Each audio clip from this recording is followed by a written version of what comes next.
আজকে আপনাদের এখানে এলাম, এসেই এনাদের যে প্রস্তুতি পর্ব ভালোবাসার সম্পূর্ণটাই পরিপূর্ণ হয়েছে।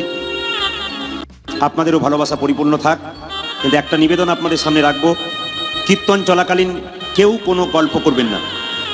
মন্দির হচ্ছে পবিত্র জায়গা, এখানে যে শান্ত মনে বসতে পারবে তার মন চিরকাল শান্ত থাকবে।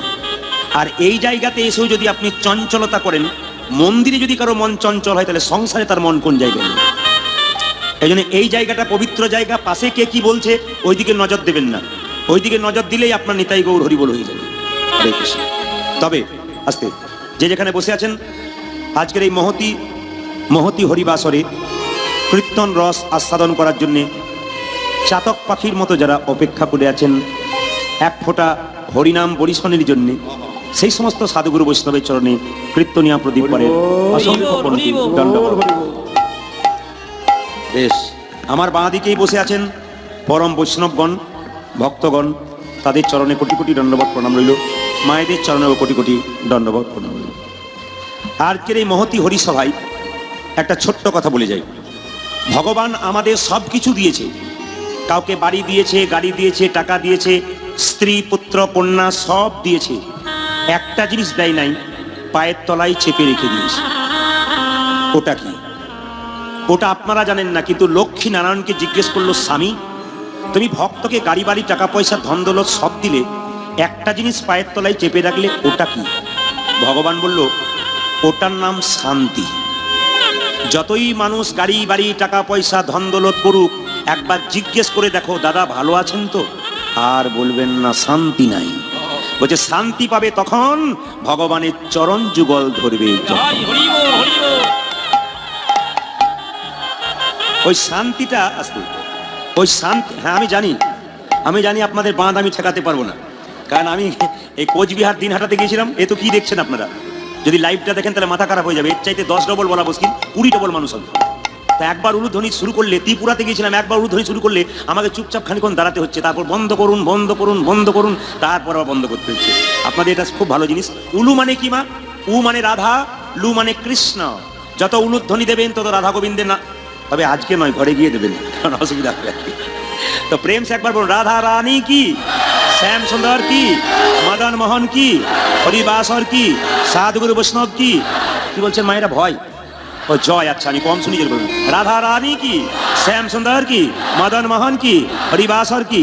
আসুন, অদ্বৈত মহাপ্রভু গঙ্গা জলে তুলসী পত্র দিয়ে মহাপ্রভুকে আহ্বান করলেন। ভগবানের চাইতে 125 বছর আগে তিনি এসেছিলেন। অলির অধম দশা দেখে মহাপ্রভুকে ডাকলেন তিনি গঙ্গা জলে তুলসী পত্র দিয়ে। আপনারা ভগবানকে ডাকবেন মায়েরা, একটা একটা করে শুনবেন। তুলসী পাতা যদি কারো কাছে না থাকে, তবে মনে তুলসী গোবিন্দের চরণে গঙ্গা জল নাইবা রইল, নয়নের জল গোবিন্দের চরণে। চন্দন যদি নাইবা রইল, তবে ভক্তি চন্দন গোবিন্দের চরণে দাও। ভগবান সব সইতে পারে, দুটো জিনিস সইতে পারে না, ভক্তের অহংকার আর চোখের জল। ভক্ত যদি কাই মনে কোনো বাঞ্ছা করে, ভগবানের সাধ্য নাই, সেই বাঞ্ছা নাহি পুরি। কিন্তু ভক্ত ভগবানের কাছে গাড়ি বাড়ি টাকা পয়সা ধন দৌলত চাই না, ভক্ত ভগবানের কাছে প্রেম আর ভক্তিটুকুই চাই। কৃষ্ণ ভগবানের জন্ম হয়েছিল তো? জোরে বলবেন হ্যাঁ না। কৃষ্ণ ভগবানের জন্ম হয়েছিল তো? আসামের কোন নার্সিংহোমে হয়েছিল? আসামের কোন নার্সিংহোমে হয়েছিল? হয়নি। তাহলে কোথায় হয়েছিল? জেলখানায়, যাকে আপনারা কারাগার বলেন। তো কৃষ্ণ যখন কারাগারে জন্ম নেয় নাই, তখন কারাগারটা অন্ধকার ছিল, আর যখনই জন্ম নিল কারাগার আলো হলো। প্রত্যেকটি ভক্তের কাছে, ভক্তিমতী মায়েদের কাছে একটা করে কারাগার আছে। ওই কারাগারটার নাম হৃদয় কারাগার। যারা কীর্তন গান শোনেন, হরি কথা বলেন, হরি নামে ডুবেছেন, তাদের হৃদয় কারাগার আলোকিত হয়ে গেছে। আর যারা এখনো হরিনাম শোনে নাই, খালি টিভি সিরিয়ালে মুখ দিয়ে বসে আছেন, তাদের এখনো পর্যন্ত হৃদয় কারাগার আলোকিত হয় না। এই জন্য হৃদয় কারাগারটাকে আলোকিত করতে গেলে আগে আপনাকে কি করতে হবে? আগে কীর্তন শুনতে হবে ভক্তি ভরে। বলছে ভক্তি যার কৃষ্ণ তার, সর্বশাস্ত্রে কয় ভক্তি না থাকিলে কৃষ্ণ দেখিলেই কি হয়। এই যে এখানে রাধাকৃষ্ণের মূর্তি রয়েছে, আপনারা প্রণাম করছেন। যদি কেউ মনে করে ভেতরে খড় আছে, মাটি আছে, হ্যাঁ রং আছে, এই ভাবনা যদি, এটা প্রদীপ পাল উঠলে হবে, বাকি সময় উঠলে হবে না। এ দেখে নেবেন, শুধু এখানে নয়, প্রত্যেকটি আসলে প্রদীপ পাল উঠলে হয়, বাকি সময় হয় না। এই দিয়ে তাকাবেন। তো লক্ষ্য করুন, যদি মনে করেন যে খড় আছে, মাটি আছে, রং আছে, তাহলে নয়। বিশ্বাসে মিলায়ে বস্তু, তর্কে বহুদূর। একটা পাথরকে যদি ভগবান ভেবে ভক্তি দিতে থাকেন, পাথরটা একদিন ভগবান রূপে প্রকাশ পাবে। এই জন্য আপনাদের কাছে নিবেদন রইল, কীর্তন শোনার সময় পঞ্চপাণ্ডবের দাদা পঞ্চম পাণ্ডবের দাদার নাম কি ছিল? যুধিষ্ঠির। আর 100 ভাইয়ের দাদার নাম কি ছিল? দুর্যোধন। তো দুর্যোধন খুব চঞ্চল ছিল, উনি ভগবান হারালেন। আর যুধিষ্ঠির খুব স্থির ছিল, উনি ভগবান পেলেন। মায়েরা, এ সংসারে যে পুরুষ দেখবেন খুব, এ সংসারে যে পুরুষ দেখবেন খুব চঞ্চল হয়, তার জীবনে কোনোদিন উন্নতি নেই। আপনারা দেখে নেবেন, আপনার লোকাল এলাকায় যদি দেখতে পান, যে মেয়ে খুব চঞ্চল সংসারে, তার উন্নতি নাই। সে কি করে? 2 বার তরকারিতে নুন দিয়ে ফেলে, কিংবা সবজি কাটতে গিয়ে আঙুল কেটে ফেলে। চঞ্চল যে, তার উন্নতি নাই। স্থির যে, তার উন্নতি আছে। ওই জন্য মায়েরা, কীর্তন শোনার একমাত্র বৈশিষ্ট্য ভক্তের ধৈর্যের মতো। মাটির ঢেলা জলে ফেললে ও 5 মিনিটের মধ্যে গলে যায়, কিন্তু পাথর যদি জলে ফেলা যায় 5000 বছর পর্যন্ত গলে না। ভক্ত তো শক্ত পাথরের মতো, ওই যে বসে যায়, গলানো বড় কঠিন। আর অভক্ত যারা, তারা তো মাটির ঢেলার মতো, বসবে আর ছটফট করতে করতে নিতাই গৌর হরি বল। এই জন্যে মহাপ্রভু এলেন আসতে 1486 খ্রিস্টাব্দে। কথাটা মাথায় রাখবেন, 1486 খ্রিস্টাব্দে ফেব্রুয়ারি মাসের 18 তারিখে তিনি এসছিলেন। কেউ কেউ বলে শুক্রবার, কেউ কেউ বলে শনিবার। তিনি এসছিলেন সন্ধে 5:46 বাংলা 1407 শকাব্দে 23শে ফাল্গুন। অপরাধ নেবেন না, যেদিন দেখবেন বড়দিন হয়, সেদিন আপনারা বাচ্চাদের জন্য কেক কিনে আনেন না? বাচ্চা জিজ্ঞেস করে, মা কেকটা কেন কিনেছো? আজকে যীশু খ্রিস্টের জন্মদিন। ওরা জানতে পারে যেদিন কেক কিনতে হয় সেদিন যীশু খ্রিস্টের জন্মদিন হয়। কিন্তু যেদিন রং খেলা হয়, বাচ্চাদের পিচকারি আনেন, রং কিনে দেন, রং খেলতে বলেন, একবারও বলেন যে আজকে কার জন্মদিন হয়েছে? বাবাও জানে না, মাও জানে না, ছেলেও জানে না, বাচ্চা জানে দেখি। সেদিন যে মহাপ্রভুর জন্ম হয়েছে, দোল পূর্ণিমার দিনে মহাপ্রভুর জন্ম হয়েছে, বাচ্চাকে পিচকারিটা ধরার আগে বলবেন, আজকে মহাপ্রভুর জন্মদিন, আজকে মহাপ্রভুকে প্রণাম কর, তারপর তুই রং খেলা শুরু করবি। এই মানসিকতা নিয়ে যদি রং খেলাতে আরম্ভ করেন, তবে রংটা পবিত্রভাবে খেলবে। আর যদি মনে করেন এর কানে, ওর মুখে, ওর চোখে দিয়ে দিবি, তারপর ঝগড়া বাঁধিয়ে ঘর আসবি, কোনো অসুবিধা নেই। না না, মাথায় রাখুন, সেদিন হচ্ছে দোল পূর্ণিমা, হোলি উৎসব। হোলি বলে না? আচ্ছা মেয়েরা, নামটা হোলি উৎসব হলো কেন? ভক্ত প্রহ্লাদের বাবার নাম হিরণ্যকশিপু, ভক্ত প্রহ্লাদের পিসির নাম হোলিকা। ভক্ত প্রহ্লাদ ভগবানের নাম করে, হিরণ্যকশিপু ভগবানকে ত্যাগ করে। কিন্তু এমন এক জায়গায় তাকে শিক্ষককে পড়াশোনা করতে দিল ভক্ত প্রহ্লাদকে, সে সবসময় কীর্তনই করে। শিক্ষক পারলো না, হিরণ্যকশিপু বলল, রাজামশাই আপনার ছেলেকে আমি পারলাম না, একে কিছু ব্যবস্থা করুন। সঙ্গে সঙ্গে হিরণ্যকশিপু বলল, এক কাজ কর, এই প্রহ্লাদের বুকে পাথর বেঁধে একে জলের মধ্যে 7 দিন ডুবিয়ে রাখ, ওর মৃতদেহটা আমার চোখের সামনে নিয়ে আসবি। 7 দিন জলের মধ্যে ডোবালো, কিন্তু 7 দিন পর যখন টেনে আনলো, তখন দেখলো ভক্ত প্রহ্লাদ জীবিত হয়ে আছে। জিজ্ঞেস করলো, তুই বাঁচলি কি করে? এত বড় পাথর বুকে বাঁধা ছিল। বাবা, হরিনামে যে বড় পাথর হালকা শুলের মতো হয়ে যায়। তারপর তার মা কয়া ঢুকে বলল, ভক্ত প্রহ্লাদের বাবা, বিষের নাড়ুটা তার মুখে দিয়ে দাও। মা হয়ে ছেলেকে বিষের নাড়ু দেবে কি করে? শেষে কয়া ঢুকে দেখে দিয়ে বলল, প্রহ্লাদ তোর বাবা যে অসুর, আমি মা হয়ে তোকে কি করে বিষের নাড়ু তুলে দেবো? তবে ভগবানের নাম করতে করতে পান কর, সেবা কর, যদি অমৃত হয়ে যায় তো হয়ে যাবে। বিষ অমৃত হয়ে গেল মা, একমাত্র নামের দ্বারা। ভক্ত প্রহ্লাদকে পাহাড় থেকে ছুড়ে দেওয়া হলো, মরল না। হাতির পায়ে দেওয়া হলো, মরল না। একটা বাড়িতে বিষধ সাপ ঢুকিয়ে দিল, তার মধ্যে ভক্ত প্রহ্লাদকে প্রবেশ করালো, তবু সাপে কামড়ানো না। শেষ উপায় কি? ওই ভক্ত প্রহ্লাদের পিসির নাম কি বললাম মায়েরা? হোলিকা। ওর একটা ব্রহ্মার কাছ থেকে বর পেয়েছিল, একটা ব্রহ্মা তাকে চাদর দিয়েছিল, বলে চাদরটা নিয়ে হোলিকা তুই যখন আগুনে প্রবেশ করবি, তখন তুই কোনোদিন পুড়বি না, তুই কোনোদিন পুড়বি না, তুই জীবন্ত বেরিয়ে চলে আসবি, যত বড় আগুনে তুই প্রবেশ কর। এখন ভক্ত প্রহ্লাদের বাবা হিরণ্যকশিপু জানে যে যদি এই চাদরটা তার গায়ে দিয়ে দিনি, প্রহ্লাদকে কোলে করে আগুনে ঢুকে যাবে, প্রহ্লাদ পুড়ে যাবে, হোলিকা বেঁচে যাবে। কিন্তু বাবা, দেবতাদের দেওয়া জিনিস কেউ যদি অপব্যবহার করে, তবে সেই ব্যবহারটা তার উপরেই পড়ে। যদি আপনি ভগবানের কাছ থেকে কোনো বস্তু পান, সেটা যদি অপব্যবহার করেন, তাহলে আপনারই আগে ক্ষতি হয়। তো হোলিকা যখন ভক্ত প্রহ্লাদকে কোলে নিয়ে আগুনে প্রবেশ করলো, উল্টো ফল হয়ে গেল, হোলিকা নিজে পুড়ে ছাই হয়ে গেল, ভক্ত প্রহ্লাদ। ভাইরা, হোলি সেদিন হোলিকা পুড়ে গিয়েছিল বলে সেদিন হোলিকা দহন বলা হয়। আমাদের ওদিকে দেখবেন ছেঁড়া কাপড় জামা যা থাকে পুরনো, হ্যাঁ, পাতা টাতা দিয়ে সব পুড়িয়ে দেয়, নিয়ে বলে আজকে হোলিকা দহন হলো। হরিনাম দেখবেন সবার ভালো লাগে না, তবে না ঠকলে না ধাক্কা পেলে হরিনাম হয় না। এমন এমন লোক আছে দেখবেন হরিনামের ধার ধারে না, হরিকে পছন্দ করে না, ওই লোকগুলোই শেষে ফেঁসে যায়। ওই লোকগুলোই দেখবেন শেষে এমন ভক্ত হয়ে যায় আপনি ভাবতে পারবেন না। আমি আপনাদের বহুত প্রমাণ দিয়ে দেবো, এখানে বয়স্ক বৈষ্ণব বাবারা রয়েছে, আমি একটা জীবন্ত প্রমাণ দেবো। আমি আপনাদের নাম করবো না, জায়গাটা আমাদের বীরভূমেরই একটা জায়গার কথা বলবো। আস্তে এদিকে শব্দ নয়, আমি বারবার বলেছি বীরভূমের একটি কথা বলবো। আমি প্রথম যখন একটা এলাকায় গান করতে যাই তখন দেখছি একজন বাবাজি মহারাজ তিলক মালা নিয়ে, একটা গেরুয়া বস্ত্র পরে, একটা লাঠিকে নিয়ে দাঁড়িয়ে আছে। রাস্তায় ট্রাক আগলাচ্ছে, গাড়ি আগলাচ্ছে, যদি টাকা না দিচ্ছে তো লাঠির চোটে কাঁচগুলোকে এই দে, কীর্তন হবে, টাকা দে, নইলে কাঁচ ভেঙে দেবো গাড়ি, টাকা দে। আমি গাড়ি থেকে নেমে ভাবলাম আমি কার কাছে কীর্তন করতে এলাম, ইনি বায়না করেছেন। এ শেষে যদি আবার আমাকে লাঠি নিয়ে বলে তোর টাকাটা আমাকে দে, তখন আমি কি করবো? আমি তো ভয়ে জড়সড় হয়ে বাবাজিকে বললাম এলেন, চলুন চলুন চলুন, আমাকে ভালোভাবে বললো, কিন্তু লোককে টাকা আদায় করছে মারধর করে। শেষে যখন সন্ধ্যাবেলায় আমাকে দেখা করতে এলেন, আমি একটু ভূমিষ্ঠ হয়ে প্রণাম করলাম, উনিও ভূমিষ্ঠ হয়ে প্রণাম করলাম। আমি জিজ্ঞেস করলাম বাবাজি আপনি যেটা করছেন আমার যেমন কেমন খটকা লাগলো। বলে কেন? যে দিচ্ছে না, না দিক, চলে যাক, আপনি গাড়ির কাঁচ ভাঙছেন কেন? উনি তখন একটা কথা বললেন, বাবা প্রদীপ অনেক বয়স্ক, স্বভাব যায় না মূলে, আর কয়লার যায় ময়লা যায় না ধুলে। তবে আমি শুনেছি সাধুগুরু বৈষ্ণবের কাছে যদি কেউ বহুত পাপ করে শেষে যদি হরিনামকে ধরতে পারে তাহলে বহু পাপ থেকে কিছুটা মুক্তি হয়, কিন্তু পাপের শাস্তি থেকে বঞ্চিত হয়। যেমন দেখবেন আপনি পাড়া খাবেন, মানে আলতাতে পাড়া থাকে, দেখবেন যে আলতা পায় না, যদি কেউ পাড়া খায় তাহলে তার শরীরে ঘা হয়, আর পাপ যদি কে করে ফল কিন্তু ভোগ করতে হয়, কিন্তু হরিকে ধরলে ফলটা কমে যায়। ওনাকে জিজ্ঞেস করলাম এইরকম আচরণ কেন? দরজাটি বন্ধ করে দিলেন। এরা পাশের রুমে ছিল, আমাকে বললেন শোনো বাবা আমার জীবনটা একটু শোনো। বলে কেন? আমি ছিলাম এই এলাকার বিখ্যাত ডাকাত, আমার নাম শুনলে লোকে ভয়ে কাঁপতো। আমি রাস্তা দিয়ে গেলে মেয়েরা ঘরে দরজা বন্ধ করে দিত, অনেক বেটা ছেলে রাস্তায় গাড়ি আনলে চুপচাপ সরে যেত, হাতি গেলে যেমন ভয়ে সরে যায় আমাকে দেখলে সরে যেত। আমার তাহলে এই পথে এলেন কেন? ওইটা বলবার জন্যই তো দরজাটা বন্ধ করলাম।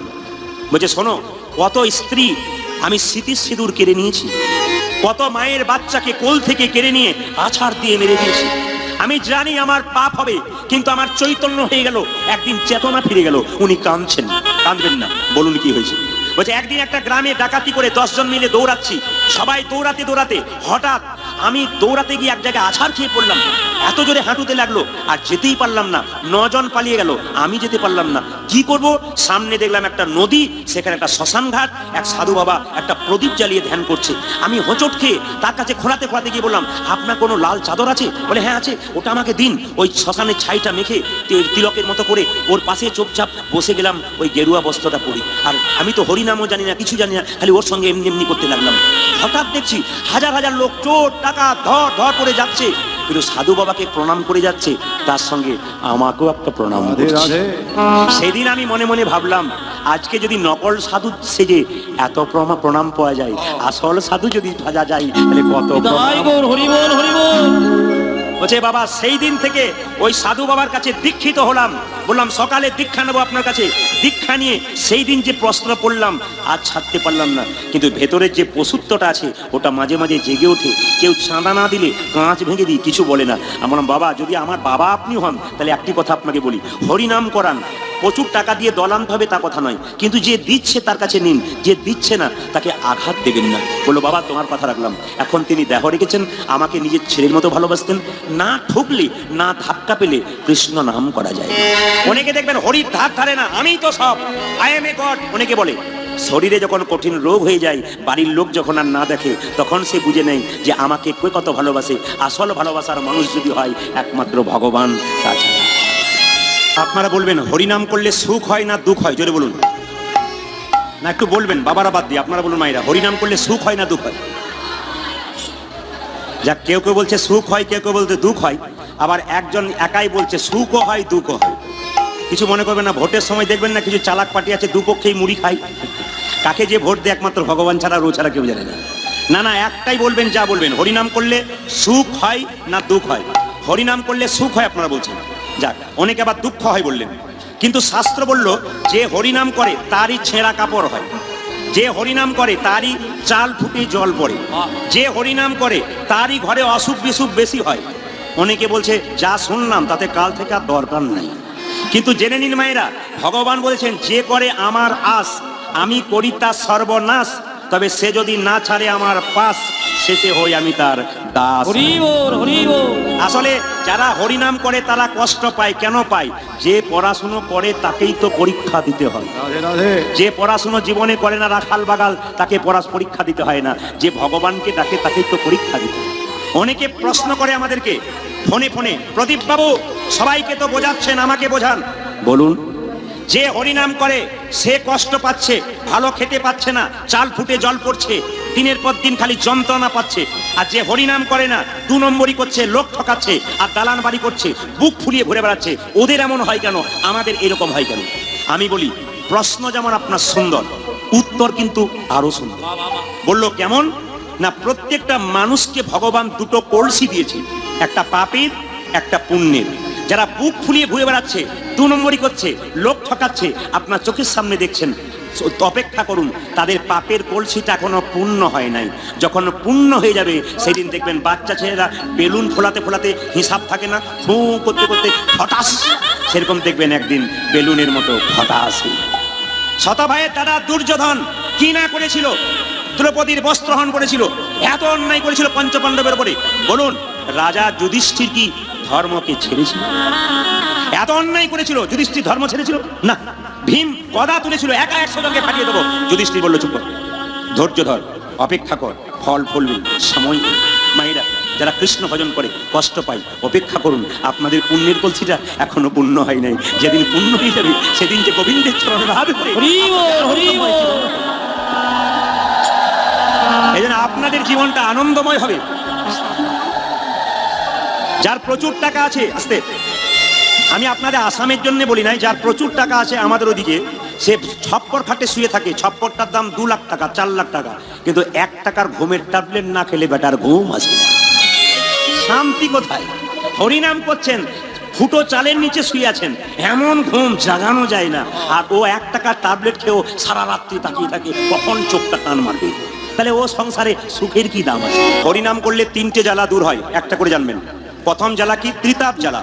যারা হরিনাম করবেন তাদের প্রথম জ্বালা দূর হবে, আদি ভৌতিক, আদি দৈবিক, আদি আত্মা। ও মায়েরা, হরিনাম শুনলে লাভ তো হতে হবে নাকি? কি লাভ হয়? 3টে জ্বালা দূর হয়, আদি ভৌতিক, আদি দৈবিক, আদি আধ্যাত্মিক। আদি ভৌতিক মানে কি? কুকুরে, আস্তে, কুকুরে কামড়ালে কি রোগ হয়? জোরে বলুন মায়েরা, বলুন, কুকুরে কামড়ালে কি রোগ হয়?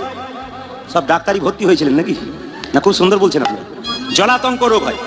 কিন্তু যে কৃষ্ণ কথা বলে, হরি কথা বলে, তার দেহটা নাম অমৃতে পরিপূর্ণ হয়ে যায়।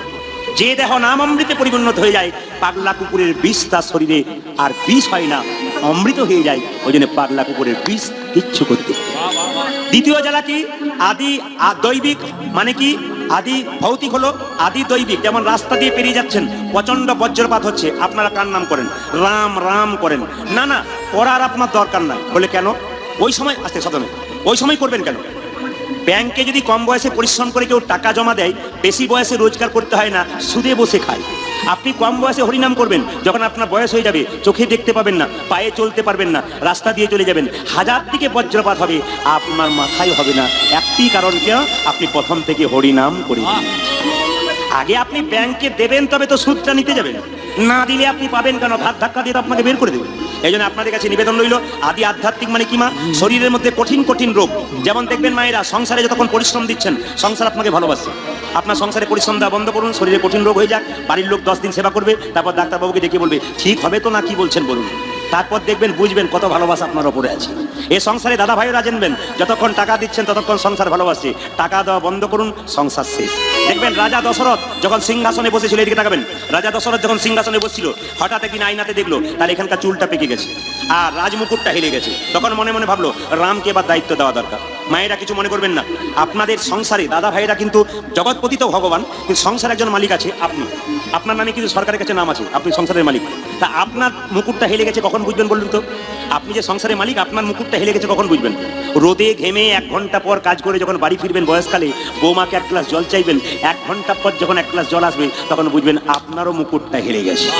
সংসার আপনাকে চাইছে না, আপনি তখন বুঝে নেবেন। এই জন্য আপনাদের কাছে নিবেদন রইল মায়েরা, সংসারে ভগবানকে ভজন করবেন, দেখবেন সবার লাভ হবে। একটা ছোট্ট কথা বলে যাই, ভগবানের বাবার নাম কি? কেউ বলতে পারলে পুরস্কার দেবো, জোরে বলুন ভগবানের বাবার নাম কি? বলে কীর্তনিয়ার কাছে বলবো না, চুপ থাকাটাই বুদ্ধিমানের কাজ। যা বলবেন উনি বলুন, আমাদের বলে কি লাভ? আচ্ছা মায়েরা, ভগবানের বাবার নাম কি? ভগবানের মায়ের নাম কি? কে বলে যশোদা, কে বলে দেবকী। বাবার নাম কি? কে বলে নন্দরাজা, কে বলে বসুদেব। কিন্তু ভগবান নিজের মুখে বললেন, ভক্ত আমার মাতা পিতা, ভক্ত আমার গুরু, ভক্ত আমার নামে রেখেছে বাঞ্ছা কল্পতরু। ভক্ত যদি খেতে দেয় তবে আমি খাই, ভক্ত না দিলে আমি উপবাসী। ভক্তের হাতে আছে দড়ি, ভক্ত আমাকে যেমন ভাবে ঘোরাই আমি তেমনই ভাবে। ভগবান ভক্তের কাছে পুতুলের মতো থাকে। আমি কয়েকদিন আগে দুর্গাপুর বর্ধমানে গান গাইছিলাম, বড় বড় রাজনীতির নেতা ওনারা, কিন্তু ব্যাগের মধ্যে একটা গোপাল বসে আছে। গোপালটাকে দেখাচ্ছে, বলে গোপাল আপনিই নাচে কেন? ও তো আমার কাছে আছে। আমি মাঝে মাঝে বলি নাচিস না, চুপ কর চুপ কর। মানে চিন্তা করুন, মানে ভগবান কত কেমন ভাবে হচ্ছে সঙ্গে করে ভগবানকে নিয়ে আছে। আরে বাবা, যে কোনো পদেই থাকুন না কেন, ভগবান ছাড়া কোনো পথ নাই, অন্য কোনো পথ নাই। উনি হচ্ছেন আসল, বাকি সব নকল। যেগুলো করছেন সেগুলো সাজাপতি, আসল পতি গোবিন্দ। তাহলে কি এই পতিকে কাজ করবেন না? না, এই পতিকে ভজনা না করলে ওই পতিকে পাবেন না, উনি নিজেই বলে দিয়েছেন। একটা একটা করে বলবো, সবাই শুনবেন। ভক্ত আমার মাতা পিতা, ভক্ত আমার গুরু, ভক্ত আমার নামে রেখেছে বাঞ্ছা কল্পতরু। আচ্ছা, হনুমান ছিল রামের সবচাইতে বড়, জোরে বলুন, ভক্ত। একদিন হনুমান প্রশ্ন করলো, প্রভু, আমি প্রমাণ দিয়ে যাই, প্রশ্ন করলো, প্রভু তোমার চরণ আমি প্রতিদিন দর্শন করি, তা তোমার চরণ যদি এত সুন্দর হয়, আমার মনে বড় ইচ্ছা জেগেছে তোমার গুরুর চরণ একবার দেখবো, তোমার গুরুর চরণ একবার দেখিয়ে দাও। রামচন্দ্র বলল, হনুমান তোর কোনো চিন্তা নাই, গুরুর চরণ দেখিয়ে দেবো। বলে কোথায়? সরজু নদী পেরিয়ে চলে যা, একটা বিরাট বড় পর্বত আছে, সেই পর্বতের গুহাতে আমার গুরুদেব বাইরের দিকে পাগুলো করে শুয়ে আছে, আর মাথাটা কাপড় দিয়ে ঢাকা আছে। তুই কি দেখবি বল? হনুমান বলল, আমি শুধু চরণ দুটো দেখবো আর চলে আসবো। তোমার চরণ যদি এত সুন্দর হয়, তোমার গুরুর চরণে কেমন হবে? ও মায়েরা, হনুমান ছুটে গেছে, নিয়ে যখন পর্বতের গুহাতে গেছে, দেখছে ভগবান রামচন্দ্রের গুরুদেবের পা দুটো বাইরে করে শোয়ানো আছে, মাথায় কাপড়টা ঢাকা দেওয়া আছে। মনে মনে ভাবছে, আহা, যার চরণ এমন, যার চরণ এমন, তার বদনে কেমন হবে, বদনে কেমন হবে। এই যে তাকাবেন, বড় অনুরাগী কথা। হনুমান কত বড় ভক্ত দেখুন। ওগো প্রভু রামচন্দ্র, তোমার গুরুর চরণ এত সুন্দর, যার চরণ এমন তার বদনে কেমন, তার চরণে যেমন বদনে কেমন। চরণ তো দেখলাম, আমার বদনে দেখবার, ও মা, বদন দেখবার ইচ্ছা হয়, কিন্তু যেই না বদনটা কাপড়ে খুলতে যায়, কাপড়টা বদন খুলতে যায়, দেখতে পাই ওই দিকেও দুটো চরণ। হনুমান মনে মনে ভাবে, তাহলে আমার গুরুদেবের কি মাথা নাই, খালি পা আছে? দুদিকেই তো পা দেখতে পাচ্ছি। এখন যেদিকে তাকাচ্ছে খালি পা দেখতে পাচ্ছে, যেদিকে তাকাচ্ছে চরণ দেখতে পাচ্ছে। এসে বলছে, প্রভু, রামচন্দ্র বলছে, কিরে হনুমান, চরণ দেখলি? বলে, আমি চরণ দেখলাম, এত সুন্দর চরণ, আমার ইচ্ছা হলো বদন দেখবো। যে না বদনের কাপড়টা খুললাম, দেখলাম ওই দিকেও চরণ। তোমার কি গুরুদেবের মাথা নাই, খালি পা আছে? রামচন্দ্র বলছে, হ্যাঁ রে হনুমান, তুই যাবার সময় কি বলেছিলি? তুই বলেছিলি চরণ দেখবো, তুই কি বলেছিলি বদন দেখবো? তুই চরণ দেখবো বলি চরণই দেখতে পেলি। আহা, তাহলে তোমার গুরুদেবের বদন দেখতে চাই? বলে, তাহলে এক কাজ কর, আর ওখানে যাবার দরকার নাই। বলে, কি করবো? ও সরজু নদীর জলে তাকাবি, দেখবি আমার গুরুদেবের বদন দেখতে পাবি। আচ্ছা মায়েরা বলুন তো, জলের দিকে মুখ দিয়ে তাকালে ভূতের মুখ দেখা যায় না প্রেতের মুখ দেখা যায়? ভূতের, হয়তো একজন হচ্ছে পেতের, পেতের মুখ দেখা যায়। কার মুখ দেখা যায়? যাক, আপনারা এসেছিলেন বলে আমি জানতে পারলাম, আমি দেখি নাই কোনো। তো যেই না হনুমান দেখছে, নিজের মুখটা দেখতে পাচ্ছে, জলটাকে খেটলাচ্ছে, ভাবতে ভেতরে শুয়ে আছে, একবার দেখি, আবার জল স্থির হচ্ছে, আবার দেখছে নিজের পোড়া পোড়া মুখটাই দেখতে পাচ্ছে। হনুমান কি হচ্ছে, প্রভু এ কি দেখলাম, তোমার গুরুদেবের বদনই দেখতে পেলাম, খালি আমার পোড়া মুখটা দেখতে পাচ্ছি। রামচন্দ্র বলল, হ্যাঁ রে হনুমান, ভক্ত আমার মাতা পিতা, ভক্ত আমার গুরু। ভক্ত যদি আমার গুরু হয়, তুই তো আমার পরম ভক্ত, তুই তো আমার পরম গুরু, তোর বদন দেখবি না তো কি তুই অন্য লোকের বদন দেখবি? অদ্বৈত প্রভু গঙ্গা জলে তুলসী পত্রে দিয়ে মহাপ্রভুকে আহ্বান করলেন, এসো গৌর হরি,